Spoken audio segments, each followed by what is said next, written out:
O Senhor esteja convosco. Ele está no meio de nós. Proclamação do Evangelho de Jesus Cristo, segundo Mateus. Glória a vós, Senhor.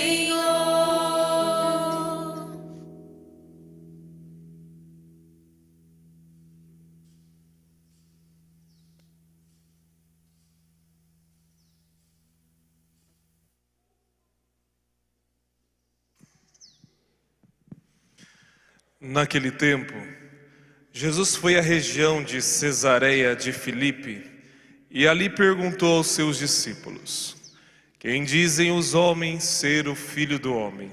Eles responderam: alguns dizem que é João Batista, outros que é Elias, outros ainda que é Jeremias ou algum dos profetas. Então Jesus lhe perguntou: e vós, quem dizeis que eu sou? Simão Pedro respondeu: tu és o Messias, o Filho do Deus vivo. Respondendo Jesus lhe disse: feliz és tu, Simão, filho de Jonas, porque não foi um ser humano que te revelou isso, mas o meu Pai que está nos céus. Por isso eu te digo que tu és Pedro, e sobre esta pedra construirei a minha igreja, e o poder do inferno nunca poderá vencê-la. Eu te darei as chaves do reino dos céus. Tudo que tu ligares na terra será ligado nos céus. Tudo que tu desligares na terra será desligado nos céus. Palavra da salvação. Glória a vós, Senhor.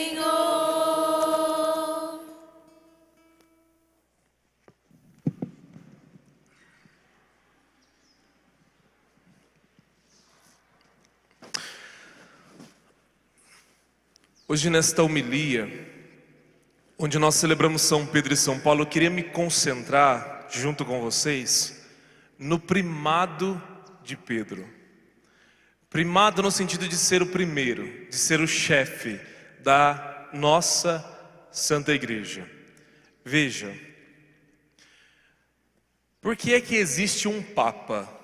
Por que é que existe um chefe da Igreja?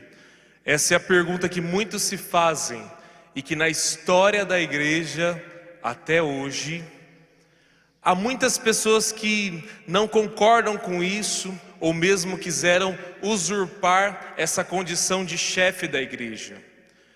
Por muito tempo, a Igreja lutou com isso e luta até hoje para que Pedro permaneça como o chefe da Igreja, o primeiro. Ora, se nós analisarmos as Escrituras, e começamos pelo Evangelho de hoje, se analisarmos as Escrituras, o que acontece? Lá em Cesareia de Filipe, Jesus está com seus discípulos e pergunta a eles, por curiosidade: quem dizem os homens que eu sou? E aí os discípulos começam a dizer a enquete, o resultado da enquete. Os discípulos começam a dizer: olha, uns dizem que é Elias, outros que é Jeremias, ou alguns dos profetas. Interessante Jesus ser comparado a Elias, Jeremias e mesmo aos profetas por causa do seu jeito de ser e por causa do jeito que nasceu, de nascimento curioso. Nasceu de uma mulher que não se deitou com um homem. Assim também é o nascimento de Elias. Não se sabe quem é o pai e a mãe. A única coisa que nós sabemos, o que a Bíblia diz, que é um tesbita, mas nada mais. Não se sabe nada da origem desse homem, que foi um grande profeta, e tão grande que dizem que foi levado por um carro de fogo. Jeremias a mesma coisa. E alguns profetas do mesmo jeito, profetas que foram tirados, nasceram por uma oração, de repente como Ana no Antigo Testamento reza, e então ela recebe a graça de ter um filho, uma mulher que não podia engravidar. E Jesus nasceu dessa mesma maneira e pregava como um profeta, por isso ele é assim. Mas as pessoas diziam que ele era um profeta. Isso aqui é muito importante. As pessoas diziam que Jesus era profeta, um homem profeta. Mas Jesus, de repente, se volta aos discípulos e pergunta: e vós, quem dizeis que eu sou? E Pedro diz: tu és o Messias, o Filho do Deus vivo. Pedro faz uma profissão de fé. E já não diz que Jesus é profeta, diz que Jesus é Deus. Aqui acontece um entendimento muito importante. E Jesus elogia Pedro e diz: Pedro, não foram os homens que te revelaram isso, mas foi o próprio Deus. Agora sim, eu posso construir a minha igreja. Tu és Pedro, e sobre esta pedra construirei a minha igreja. Eu não sei se vocês entenderam o que o padre está dizendo, mas o que acontece é que Pedro diz que Jesus é Deus. Ou seja, Pedro constitui e entende a fé na Santíssima Trindade que está se formando. Pedro diz: olha, existe Deus Pai e você é filho. E depois Jesus Cristo revela para nós a processão do Espírito Santo. Pedro, ele tem um entendimento de fé. E é por isso que Jesus diz para ele: Pedro, por isso que eu vou construir a minha igreja sobre você, que é a pedra fundamental. O primeiro, todo edifício é construído a partir de uma pedra fundamental. Sobre você eu vou construir. Então por isso que existe um Papa, para guardar a fé. Guardar a nossa fé. Pedro é constituído para guardar a fé. E qual fé? A fé que nós professamos todos os domingos no creio. Nós cremos na Trindade Santa, que Jesus nasceu de Nossa Senhora, que Jesus morreu por nós, que ressuscitou por nós. Nós cremos, essa é a fé da qual nós cremos e da qual o Papa tem a primazia de guardar, como o primeiro, ele tem a primazia de guardar a fé. Então para que existe um Papa? Para guardar a nossa fé. E guardar a fé que não pode ser mudada, a fé em Jesus Cristo. Esses artigos de fé, se um Papa diz assim: não, a partir de hoje nós não acreditamos mais na Santíssima Trindade, ele não pode fazer isso. Ele está ali justamente para guardar essa fé, que é a fé em Jesus Cristo, a fé que foi dada à igreja. Então por isso mesmo, nós somos uma igreja una, que professamos uma só fé. Ora, se você sair daqui agora e for ao Japão, na missa, você vai encontrar a mesma liturgia, com as mesmas leituras e com a mesma fé. Se você for num dos primeiros livros dos cristãos, um livro dedicado aos apóstolos, se chama Didaquê, por volta do final do século I, século II, lá está descrito as orações que você até hoje faz, como se reza um ato penitencial, como se celebra a Eucaristia, a oração do Cordeiro, está lá neste livro. Nós rezamos a missa como os apóstolos rezaram a Santa Missa, e guardamos essa fé e vivemos essa mesma fé. No século XVII, Lutero, com uma tentativa transviada de reformar a igreja, abandonou todos esses princípios. Não reza mais o que os apóstolos rezavam, não professam mais e nem são mais unos. Você sabe muito bem disso. Há uma grande divisão na igreja após o protestantismo.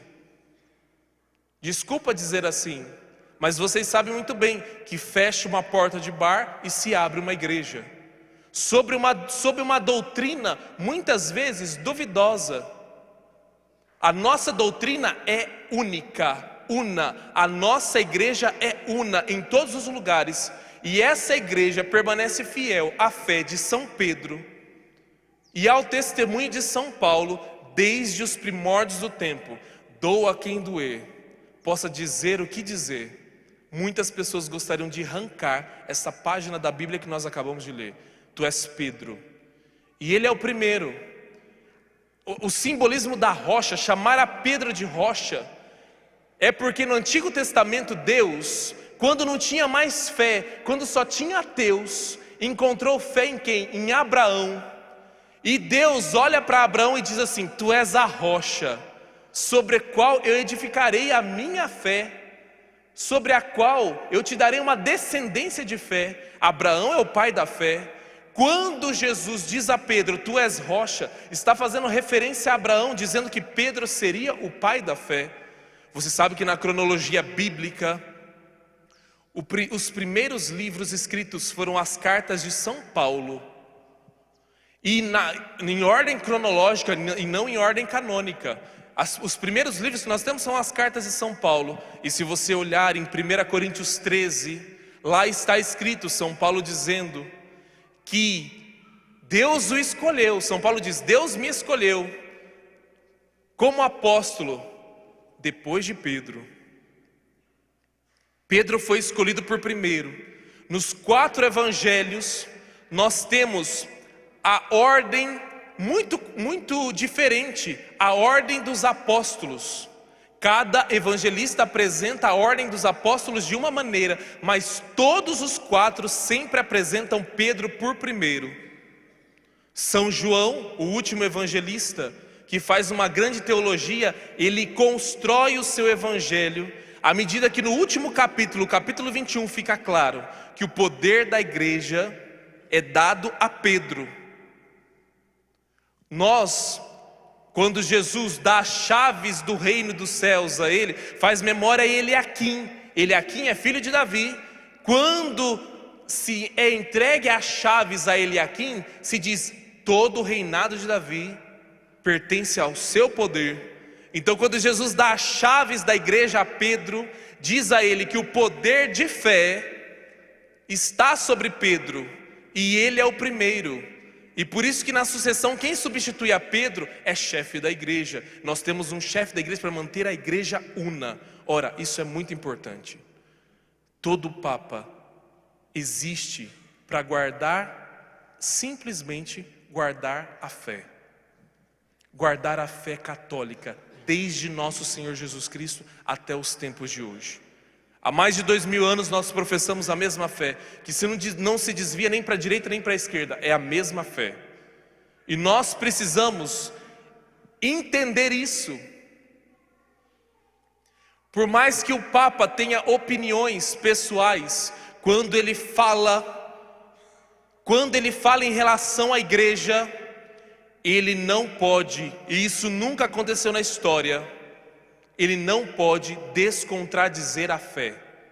Nunca, jamais. Ele sempre vai dizer os pilares da nossa fé como a fé está. Não importa quem seja o Papa, se ele é novo, se ele é velho, se ele é branco, se ele é preto. Não importa quem seja o Papa. Não importa isso. Ele foi eleito para defender a fé. E esse é o significado da nossa Santa Igreja. Guardar a fé. Vocês escutaram São Paulo dizendo, na segunda leitura, cumpri minha carreira. O que eu fiz? Guardei a fé. A fé que nós guardamos no nosso coração. A fé que nós testemunhamos. A fé que dá sentido para a nossa vida. A fé que dá sentido à nossa morte. A fé que nós guardamos, porque guardamos, e o Papa guarda essa fé para que ninguém tire de nós o direito de entender o significado da nossa vida.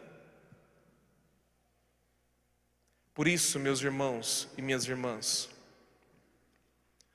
a Igreja Católica é santa, é una, e professa uma fé una, dada por Cristo. Nós não nos desviamos, nós permanecemos uma só igreja. Por isso não critique a sua igreja. Não tenha críticas contra ela. Às vezes um jovem fala assim para mim assim, padre, mas a missa é chata. A missa tem um ritual igual sempre. Sim, porque nós mantemos a fé. Nós rezamos sobre a mesma fé. Nós rezamos a mesma oração há mais de 2000 anos. E isso ninguém nos toma. Por mais que venha, por mais que a barca de São Pedro ande por esse mundo, por ondas, que muitas vezes são ondas que vêm sobre a igreja, ataques e tantas coisas que vêm, a barca de Pedro permanece a mesma. O Papa Bento XVI um dia disse uma coisa tão bonita. Alguém perguntou a ele se lhe preocupava que a igreja católica estava perdendo fiéis. Ele dizia assim: para permanecer na mesma fé, mas nem que nós precisamos voltar a ser somente 12. O que nos preocupa é a qualidade e não a quantidade. Permanecemos na fé de Jesus Cristo. Fiquemos de pé e hoje, com toda a igreja, professemos essa fé que nos foi dada, transmitida pelos apóstolos, a fé da nossa igreja. Rezemos. Creio em Deus Pai Todo-Poderoso, Criador do céu e da terra, e em Jesus Cristo, seu único Filho, nosso Senhor, que foi concebido pelo poder do Espírito Santo, nasceu da Virgem Maria, padeceu sob Pôncio Pilatos, foi crucificado, morto e sepultado, desceu à mansão dos mortos, ressuscitou ao terceiro dia, subiu aos céus, está sentado à direita de Deus Pai Todo-Poderoso, donde há de vir a julgar os vivos e os mortos. Creio no Espírito Santo, na Santa Igreja Católica, na comunhão dos santos, na remissão dos pecados, na ressurreição da carne, na vida eterna. Amém. Elevemos ao bom Deus as nossas preces.